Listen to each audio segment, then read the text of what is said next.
반갑습니다. 한명순 목사입니다. 평안한 한 주간 보내고 계신가요? 아멘. 네. 여러분과 함께 이 자리, 이 시간을 함께 할 수 있도록 허락하신 하나님께 감사드리고요. 지난 시간에 이어서 이제 본격적으로 요한일서 5장 함께 들어가 보도록 하겠습니다.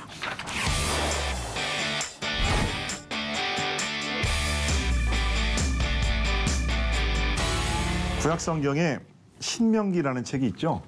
신명기 이렇게 돼 있는데 신자는 새로울 신자가 아니라 거듭된다라고 할 때 신자이고 명은 이제 명령 이런 할 때 그 명자죠. 그래서 그 듀트로노머스 듀트로 두 번째 노머스 율법이라는 뜻입니다. 두 번째 율법 신명기 이런 뜻이거든요. 그러니까 새로운 명령이 아니라 하나님께서 모세에게 다시 주시는 명령, 그게 이제 신명입니다. 그렇게 하나님께로부터 주어진 율법, 노모스의 율법에는 그 히브리어로 두 가지 단어가 있는데요. 첫 번째 하나는 할라카라는 단어고 두 번째는 아가다라는 단어입니다. 할라카는 율법을 가리킬 때 할라카로서의 율법은 율법의 조문을 말하고요. 아가다는 그 율법의 조문이 가지고 있는 이면, 의미를 말하는 겁니다. 그러니까 모세가 첫 번째 받은 노모스 율법이든 두 번째 받은 노모스든 간에 그 규범들은 전부 할라카입니다. 그러니까 조문으로서의 율법이 되는 거죠. 구약 성경은 모세가 받은 10계명을 중심으로 약 600개 정도의 할라카로 구성되어 있습니다. 너희는 하나님의 백성이기 때문에 무엇 해야 한다라는 할라카가 248개이고요.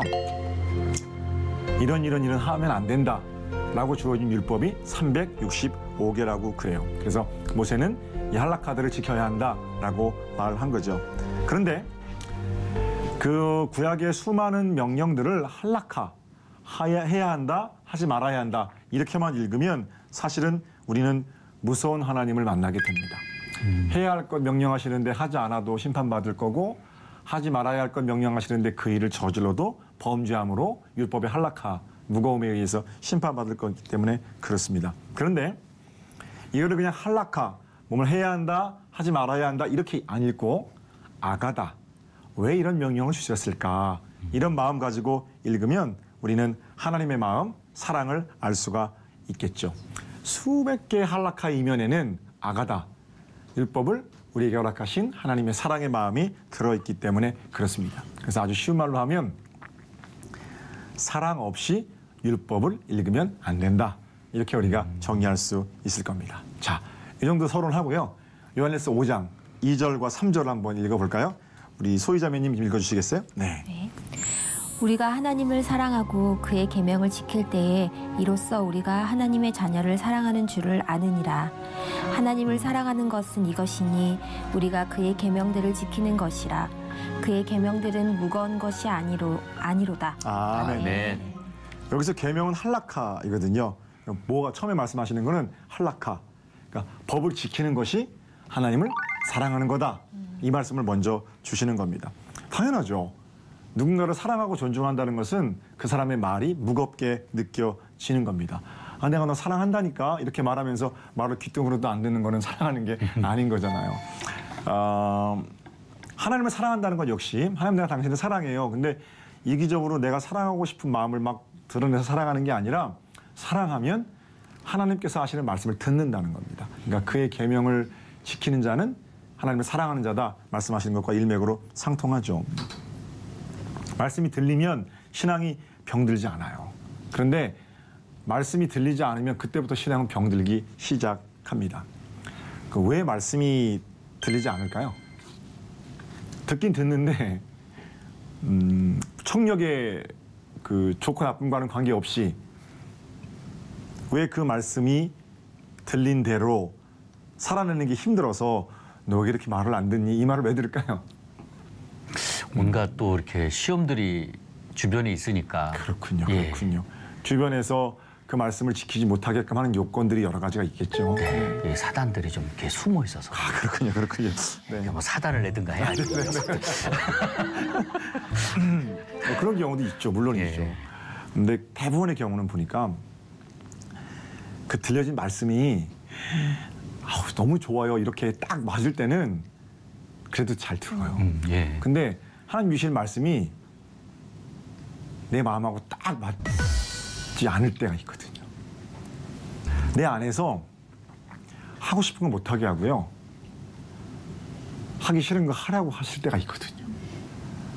이게 아니고 만약에 하나님 말씀하시는데 주님 언제나 100% 나는 당신께서 말씀하시는 게 다 좋아요. 이러면 내가 하나님인 거죠. 말씀이 내 안에 들어왔는데 갈등이 없어요. 내 안에 어떤 문제를 안 일으켜요.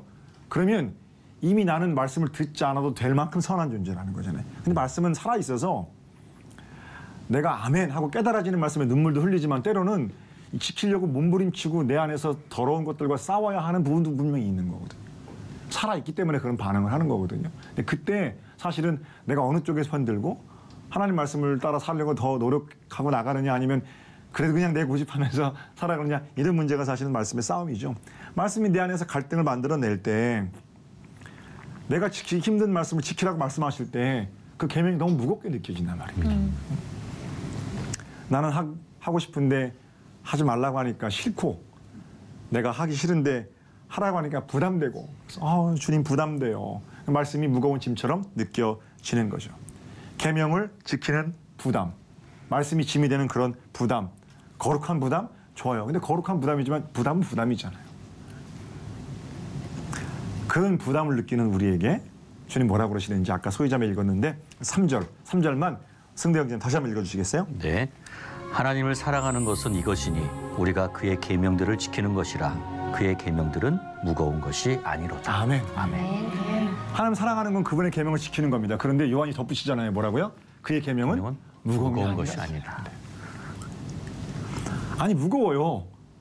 하라는 거 하고 싶은 거 하지 말라고 하시고 하기 싫은 거 하라고 하시니까 때로는 무겁다고요. 그런데 늘 그 무겁게 느껴지는 말씀의 엄숙한 명령을 들을 요한이 무겁지 않다 이렇게 말하거든요. 어떤 차이가 있는 겁니까?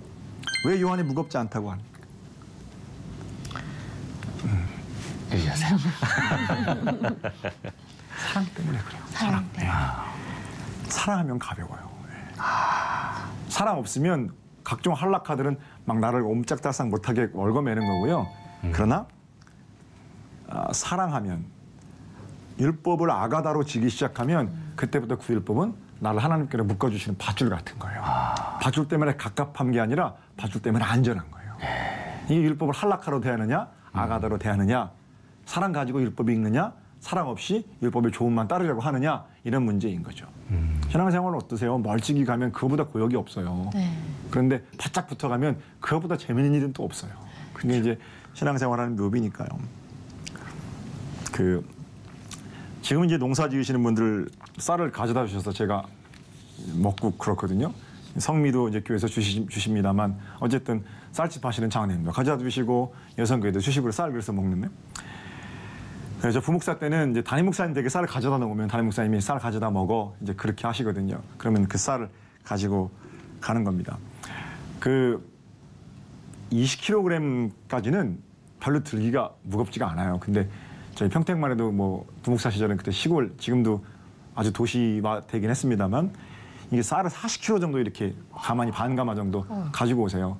그러면 그걸 가지고 이제 저희 감독님이 저희 담임 목사님이 그때 부목사 시절에 한 목사 그거 가져다 먹어 그러잖아요. 그러면 당시 이제 애들이 어렸기 때문에 수요일 저녁 예배 끝나고 저희 아파트까지 이제 저 차를 몰고 가는데 차를 몰고 이제 가면 애들이 바깥에 나가서 수요 예배 끝나고 한 바퀴 돌면은 자요. 그러니까 집에 가서 또 재우려면 힘드니까 아예 나온 김에 드라이브 한 바퀴 하면 다 재우니까 다 재워서 이제 들어가서 딱 눕혀놓으면 자는 거 아닙니까? 그래서 애들이 이제 재우느라고 드라이브를 해요. 그러면 다 드라이브 하고 나서 집에 들어가야 되잖아요. 아파트 주차장에서 집까지. 그러면 이제 큰애 깨워서 자는 걸 손 잡고 작은 애는 이렇게 안고 아니면 뭐 애 엄마가 작은 애를 안든지 그렇게 하고 나서 팔이 하나가 남아요. 쌀 들고 가야 되잖아요. 쌀. 쌀을 팔에 들든지 어깨에 짊어지고 그렇게 갑니다. 평소에 제가 뭐 그런 일을 좀 해봤으면 그 수월하게 할 텐데 뭐 그런 쌀 같은 걸 접었어야죠. 그럼 그 쌀이 무겁겠습니까? 가볍겠습니까? 무겁게 느껴지시죠. 근데요, 정답은요. 무거운데 안 무거워. 그렇죠. 예, 예. 무슨 말인지 아시겠죠? 예, 무거운데 안 무겁죠. 어깨는 빠질 것 같고 예. 그 넘어질 것 같고 그 무거운데 무겁다가 내려놓고 싶은데 애들 자는 걸 보잖아요. 그렇죠. 그러면 바짝 또 힘이 들어가는 거예요. 네. 왜냐면 아 이걸 내가 지고 가야 애들 먹이. 밥을 그렇죠. 네. 밥을 지어서 맛있게 받아 먹을 애들 생각하면 그 한 가마라도 짊어지고 갔을 거예요. 반대로 저희 집에 쌀을 가져다 주시는 분들이 계세요. 담임 목사님과 같이 좀 드시죠. 그럼 저희 집에 가지고 있는 쌀을 20kg을 들고요. 저희 아버지 집에 갖다 드릴 때는요. 왜 이렇게 무거운지 모르겠어요. 그러니까 사랑하면 가볍고 덜 사랑하면 덜 가볍고 그게 맞는 것 같아요. 짐이 다른 게 아니고 짐 무게가 다른 게 아니고 짐을 지는 내 마음이 다른 거예요. 그래서 그 연애 시절에 아내를 네. 안아도 이렇게 가볍고 그랬었구나. 연애 시절에 연애 시절에. 그때 좀 날씬하지 않으셨을까요? 똑같은데. 그렇겠죠. 그럼요, 예. 뭐가 어떻게 보시면 안 되겠 무겁다고 느끼겠습니까? 사랑하는 마음이 앞으로 사랑하는 마음을 더 키워서 아내를 좀 자주 안아줘야겠어요. 아멘. 감사해요. 그 10대는 10대대로 또 뭐 50대는 50대대로 80대는 80대대로 또는 각각 뭐 처한 상황에 관계없이 인생도 저마다 짐이 있겠죠. 근데 그 짐이 결코 가볍지 않죠.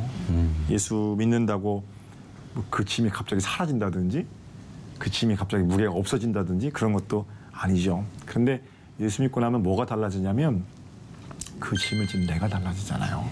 그 짐을 지는 어깨 또 내 마음가짐이 달라지니까 사랑하기 때문에 그 짐을 기꺼이 지고 가게 되는 거죠. 불평거리였던 짐들 또 나를 얽어매는 것 같았던 밧줄이 오히려 나를 단단하게 해주시는 은혜의 밧줄로 고백이 되는 거죠. 신앙생활 하면서 우리에게 주어지는 수많은 한락화가 있습니다. 예수 믿기 때문에 이것도 하지 말아야 되고 예수 믿기 때문에 저것도 하지 말아야 되고 이렇게 살아야 하고 이런 수많은 한락화들이 더 잘 믿어보려고 하고 더 열심히 해보려고 하면 할수록 어떻게 보면 갑갑함인 거예요. 그냥 세상 사람들은 너 예수 믿고 나서 사람 배렸다. 예수 믿고 나서 그것도 하나 못하는데 예수님이 너한테 그러시든 이렇게 율법의 명령을 무겁게 하나님을 무슨 노인 할아버지처럼 이렇게 우리에게 비판하고 조롱할지라도 우리가 그 율법의 짐들을 한락하러 지는 것이 아니라 아가다로 질 때는 더욱더 거룩함으로 하나님 백성답게 빚어져 가는 아름다운 우리의 모습을 볼 수가 있겠죠. 네. 아멘. 자, 그럼 이 시점에서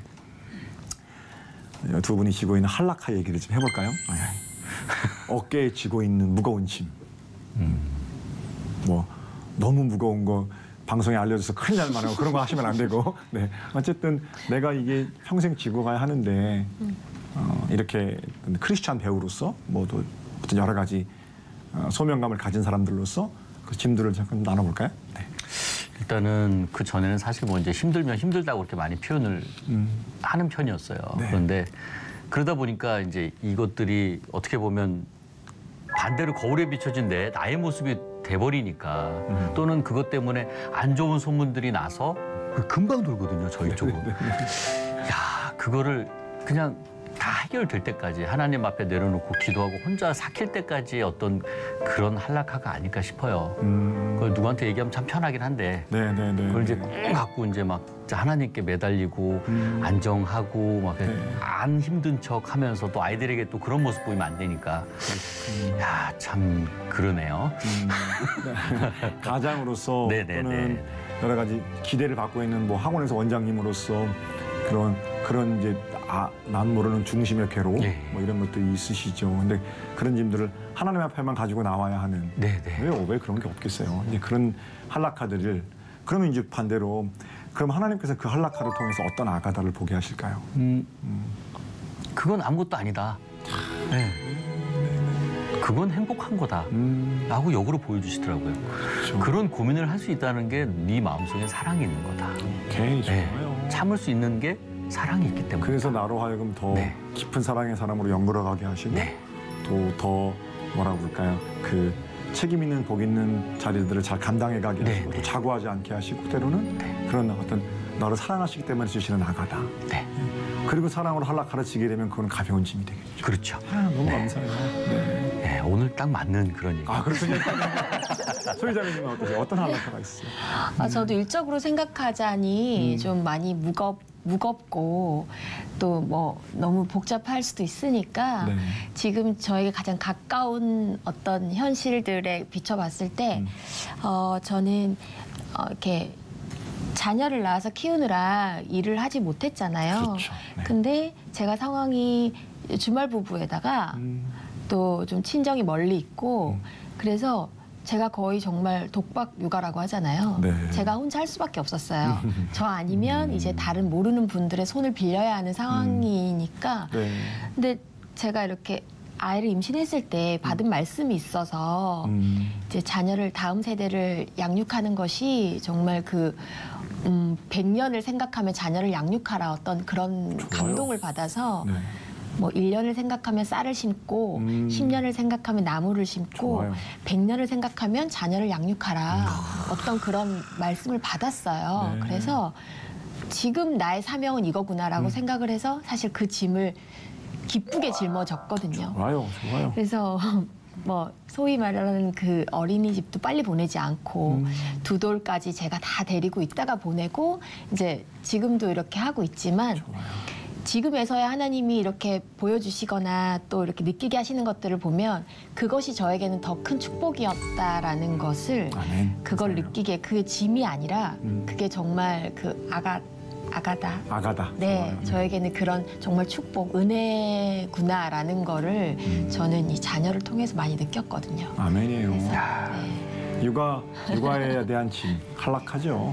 어떻게 키워야 한다라는 사명과 그러나 결국 그 일을 통해서 내가 내려놓게 하신 것들을 처음에는 보게 하셨는데 이제는 그게 아니라 나를 통해서 일하시겠다니까 정말 하나님께서. 받은 은혜와 또 어쩌면 축복도 더 많아요.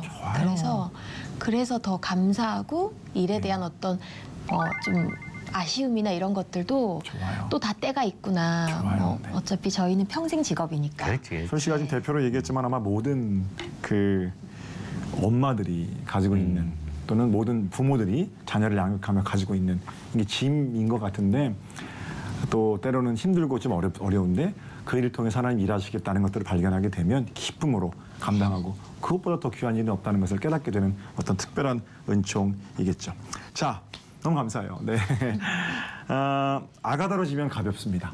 사랑의 짐은 그래서 가벼운 거죠. 마태복음 11장에 수고하고 무거운 짐진 사람들 다 오라고 말씀하시고 먼저는 쉬게 하겠다 그랬어요. 근데 거기서 끝나면 그냥 쉬고 끝나는 거예요. 그죠? 근데 뭐라고 그러시냐면 나는 마음 온유하고 겸손하다. 너 이제 쉬었으니까 그냥 끝 이게 아니고 나의 멍에를 져라. 내 짐은 가볍다. 내게 배워라. 주님이 이렇게 말씀하시거든요. 그러면 어떻게 주님 짐은 가볍고 우리 짐은 무겁습니까? 우리가 똑같은 짐을 인생의 무게의 짐을 지고 가는데 한락하러 지려고 할 때 그거는 무겁지만 주님의 사랑 깨닫고 나서 다시 그 짐 짊어지면 아가다로 그 짐 가볍다는 겁니다. 아가다로 그 짐 지고 내려가는 인생이 복된 인생이라는 거죠. 네 멍에 내려놓고 너 자유롭게 아무렇게나 살아라 이런 얘기가 아니라 우리 주님의 짐에 붙어있는 이름표 그거 기억하라는 겁니다. 우리 짐에 이름표를 붙여달라는 거예요. 어떤 이름표요? 예수 그리스도 사랑. 딱 붙이면 아가다로 가벼운 짐 지는 거죠. 너무 힘들고 어렵다고 불평하고 원망하는 시청자들도 만약에 보고 계시면 여러분이 지고 있는 짐이 얼마나 큰지는 모르겠어요. 그런데 그 짐이 무겁다, 가볍다, 내 짐은 왜 이렇게 상대적으로 무겁나 이렇게 말하기 전에 과연 내가 어떤 마음으로 이 짐을 지고 가는가 이런 것들을 좀 마음자리를 먼저 점검하셨으면 좋겠어요. 우리 주님 만나시게 될 거예요. 그럼 우리 주님께서 너 그 짐 내려놓고 맨몸으로 가라. 그렇게 안 하실 거고 다시 그 짐 지라고 하실 거예요. 근데 그때는 그냥 지는 게 아니고 이름표, 사랑이라는 이름표 딱 붙이고 그 짐 지라고 하시니까 그때 짊어지는 그런 멍에는 구속이 아니라 어떤 단단한 은혜인 거죠. 몇 년 전에 저희 할머니 산소 이장을 했어요. 저희 할머님이 1910년생이셔서 1981년도에 72세로 돌아가셨거든요. 근데 벌써 돌아가신 지가 35년이 넘었네요. 네. 네, 한 35년 정도 됐을 때 이제 그 산소 자리를 이장해야 돼서 이장하는 그런 그 예배를 받는데 35년 전에 이제 산소를 이렇게 파니까 이제 다 시신이 다 썩고 머리카락은 좀 이제 남으셨더라고요.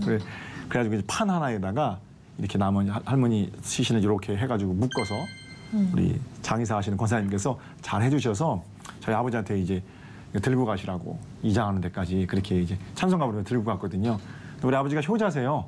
할머니 돌아가시고 할머니 그 심을 그걸 딱 짊어지고 첫 번째 하신 말씀이 아유 우리 엄마 엄청 가벼워졌네 그러시더라고요.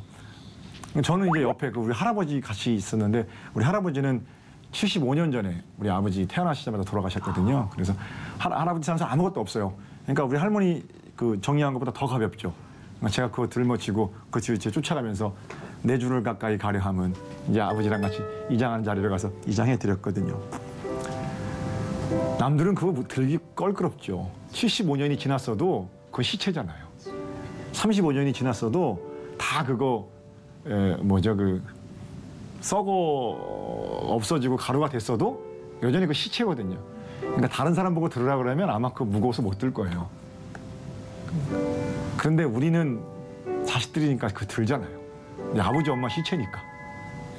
사랑하니까 그 지기 힘든 무거운 짐도 가볍게 질 수 있는 거고요. 오히려 그냥 찝찝하지만 내가 아들이니까 져준다 이게 아니죠. 나를 이 땅에 있게 하신 생명의 통로로서의 엄마, 아빠 35년이 지났어도 75년이 지났어도 그분들은 내 아버지, 내 어머니시거든요. 그런 마음으로 사랑하니까 기쁘게 지고 가면서 그 입을 맞춰가면서 이렇게 하면서 가는 거거든요. 우리 엄마 가벼워지셨네? 사랑하면 그런 짐도 질 수 있다는 거예요. 우리가 지고 있는 짐이 무거울 수 있어요. 남편 짐, 애들 짐, 아내 짐.